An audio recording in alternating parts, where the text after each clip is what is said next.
shares of Snap are down today. They're down about 13% this week, and the stock is hitting an all-time low. There are a few reasons for this, Jason. I have to believe that one of them is the memo from CEO Evan Spiegel to employees that was subsequently leaked to the media, in which, in the memo, Spiegel argues, among other things, that Snap's competitive advantage is that it is not a social media company.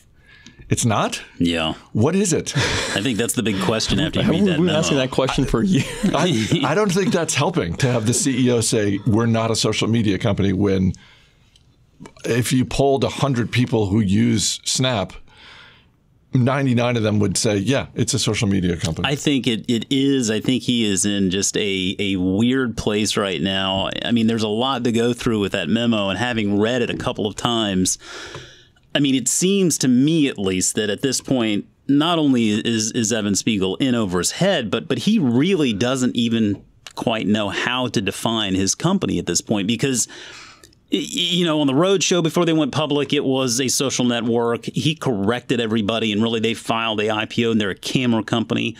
All right, well, you're a camera company. What does that mean? And now they're going through and they're talking about it, this memo. The phrase fastest way to communicate was brought up 26 times in that memo.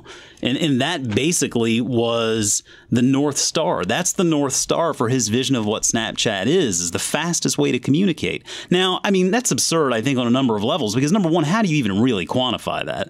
And number two, if you're going in there to try to actually beat that, well, man, there are a lot of concepts already that have you beat on a lot of fronts there, not only in the size of the user base, but I'd venture to say they probably are even faster than Snapchat is. So, I mean, now, is it a camera company? Is it a social network? Is it the fastest way to communicate? Nobody really knows. And then today, we see the original content that they are going to start wheeling out. And frankly, and as a total Snap bear, I applaud them for that, I think. I mean, I think that is probably a low-cost way for them to boost engagement.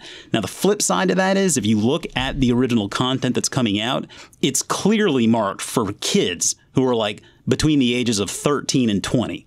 Like, there's nobody It's not of the age of 30, 35 years old. This just doesn't look like very relevant content for a big audience. And I think therein lies the big problem for Snapchat, is their audience size is very limited.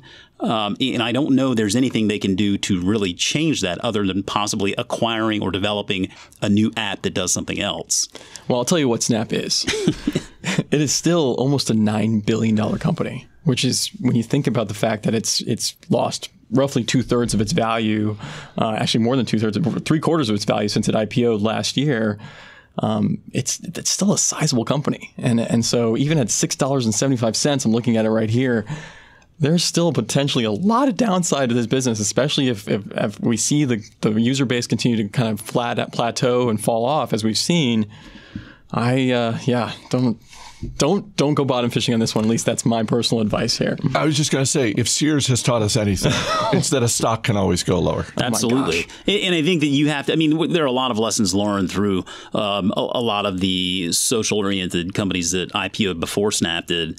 And I think one of the points to really note here is that setting this goal of becoming profitable in 2019 is a very, very lofty goal when you consider the whole picture. Number one, growth decelerating. Number two, an extremely bloated cost structure.